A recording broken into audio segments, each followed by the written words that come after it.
Salam sejahtera dan selamat bertemu kembali dalam rancangan e-tuition. Tajuk perbincangan kita pada hari ini ialah kesan pemerintahan tentera Jepun di Tanah Melayu. Pemerintahan tentera Jepun di Tanah Melayu telah meninggalkan kesan yang mendalam kepada penduduk tempatan dalam pelbagai aspek seperti politik, ekonomi dan sosial. Mula-mula, marilah kita lihat kesan politik. Berjaya mempengaruhi penduduk tempatan.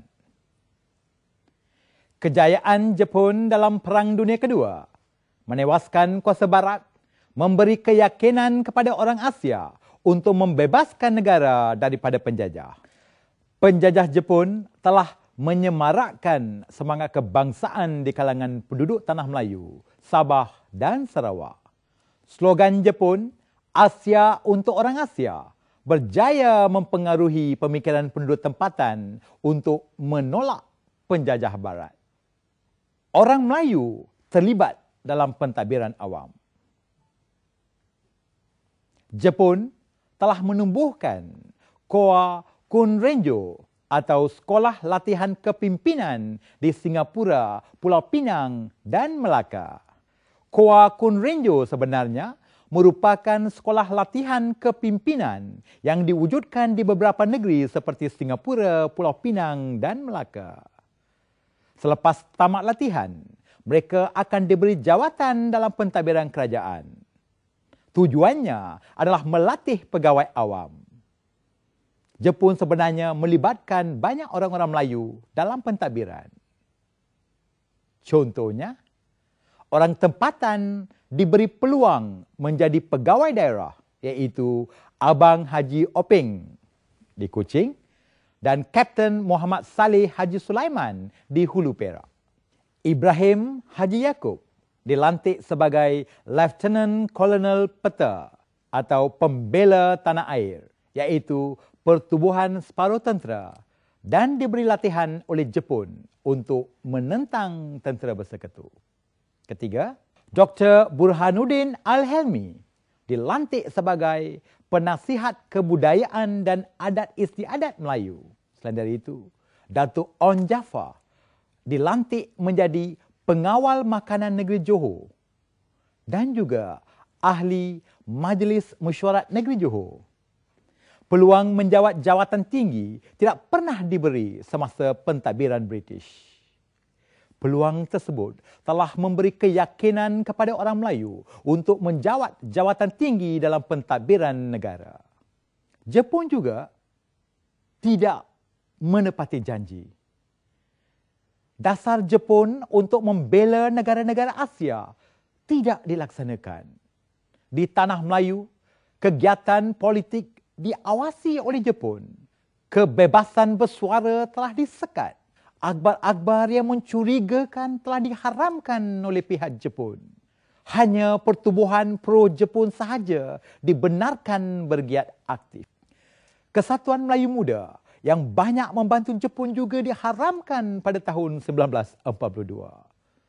Pertubuhan politik dibenarkan bergiat semula hanya apabila Jepun menerima tekanan tentera bersekutu. Segala dasar Jepun sudah mula longgar. Contohnya, Tanah Melayu dijanjikan akan merdeka bersama Indonesia. Kesatuan Rakyat Indonesia Semenanjung, KRIS, ditubuhkan bertujuan mendapatkan kemerdekaan bersama Indonesia. Kesannya, konsep Melayu Raya yang diperjuangkan oleh Kesatuan Melayu Muda semakin kukuh.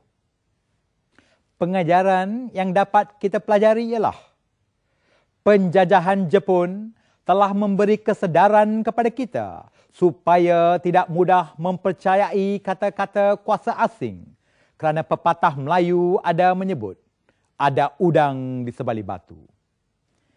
Ini jelas berlaku apabila Jepun mungkir janji untuk memberi kemerdekaan kepada negara kita. Sebaliknya, negara kita menjadi tanah jajahan mereka. Iktibar yang kita peroleh daripada peristiwa ini ialah dalam memperjuangkan kemerdekaan dan mempertahankan kedaulatan negara, kita tidak sepatutnya bergantung kepada kuasa asing. Sekarang marilah kita lihat nilai-nilai patriotisme. Bangsa kita berkebolehan jika diberi peluang. Satu negara, satu bangsa, satu cita-cita. Keempat, kebangkitan semangat kebangsaan. Semangat kebangsaan semakin bersemarak. Semangat kebangsaan rakyat berbeza mengikut kaum dan berpaksi kepada negara asal. Contohnya, semangat kemerdekaan orang India adalah untuk memerdekakan negara India. Semangat kebangsaan orang Cina lebih bersifat anti-Jepun.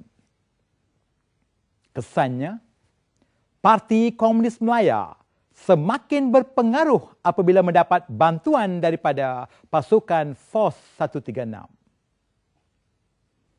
Parti Komunis Melaya juga telah menumbuhkan MPAJA yang dikenali dengan nama Bintang 3, melambangkan 3 kaum utama, tetapi sebahagian besar anggotanya kaum Cina. Sekarang marilah kita lihat kesan ekonomi. Pertama, rancangan ekonomi Jepun telah gagal. Rancangan mewujudkan kawasan kesemakmuran bersama Asia Timur Raya gagal kerana Jepun lebih tumpukan kepada peperangan. Kesannya, ekonomi tanah Melayu telah merosot. Gaji pegawai kerajaan dikurangkan. Kadar pengangguran telah meningkat. Perdagangan antara bangsa pula terhenti kerana sekatan ekonomi kuasa bersekutu. Implikasinya, hasil biji timah dan getah tidak dapat diekspor ke barat. Beras tidak dapat diimport dari Thailand dan Burma. Kawalan kawasan perairan oleh kapal selam bersekutu menyebabkan bahan mentah tidak dapat dihantar ke Jepun. Ekonomi hanya menguntungkan Jepun. Dasar ekonomi Jepun tidak menguntungkan penduduk. Amalan rasuah, menyuruh barang dan pasaran gelap berlaku di merata tempat. Mata wang Jepun yang dikenali sebagai wang pokok pisang dicetak tanpa kawalan dan nilainya pula sangat rendah. Kesannya berlaku inflasi kerana terlalu banyak wang tetapi barang kurang. Kad catuan diberikan bagi memastikan tiada keluarga mendapat bekalan lebih daripada yang ditetapkan. Contohnya, setiap keluarga dibenarkan memiliki 2 gantang beras untuk sebulan. Kesannya, kadar ini tidak mencukupi bagi sebuah keluarga besar. Ubi kayu dan keledek menjadi makanan utama menggantikan nasi. Ramai penduduk bandar berpindah ke luar bandar untuk mencari kehidupan yang lebih baik. Keenam, banyak ciptaan baru telah muncul. Keperitan hidup menjadikan penduduk tempatan lebih kreatif. Banyak ciptaan baru muncul berasaskan bahan tempatan. Contohnya, kasut getah daripada getah keping telah dihasilkan. Kain daripada benang nanas telah dihasilkan. Ketujuh, perkembangan perusahaan tradisional dan industri baru. Perusahaan tradisional digiatkan semula seperti menghasilkan minyak kelapa, gula kelapa dan rokok daun. Ubat-ubatan menjadi semakin penting. Muncul juga banyak industri baru berasaskan sumber tempatan yang diusahakan oleh syarikat Jepun. Contohnya, lori dan kereta berkuasa wap menggunakan arang batu. Bahan api daripada susu getah. Tayar tanpa tiup daripada getah padat. Tali kapal daripada sabuk kelapa. Kelambu dan kain daripada benang daun nanas. Kertas daripada buluh, daun getah dan lalang. Peralatan berasaskan kulit haiwan dan logam. Industri yang tidak ekonomik dan kekurangan bahan mentah semakin pupus. Sekarang marilah kita lihat kesan sosial pula. Pertama, penduduk sengsara dan takut. Penduduk telah dikenakan perintah berkurung dan sekatan perjalanan. Jadi penduduk saling mencurigai satu sama lain kerana bimbang dianggap sebagai anti-Jepun. Ramai pula menjadi tali barut Jepun. Ramai lagi menjadi mangsa kekejaman Jepun. Kempeitai sentiasa mengintip sesiapa saja yang dianggap bersalah. Prinsip Kempeitai ini adalah siksa dulu, kemudian siasat. Hukuman berat dan hukuman mati pula dikenakan di halayak ramai. Kedua, penduduk menjadi buruh paksa. Sebagai buruh paksa, penduduk langsung tidak diberi gaji. Mereka hanya diberi makanan sekadar untuk hidup saja. Ramai penduduk Tanah Melayu menjadi buruh paksa membina jalan kereta api maut di sempadan Thailand Burma sepanjang 724 km. Seramai 70,000 penduduk terlibat dan 1/3 daripadanya terkorban. Surat tunjuk sebab dikeluarkan oleh tentera Jepun kepada sesiapa yang tidak hadir bekerja. Ketiga, tiada kemudahan kesihatan. Kemudahan kesihatan terjejas kerana peperangan. Wabak penyakit merebak, terutama penyakit beri-beri disebabkan kekurangan zat makanan. Bekalan ubat sukar diperolehi kerana tidak dapat diimport.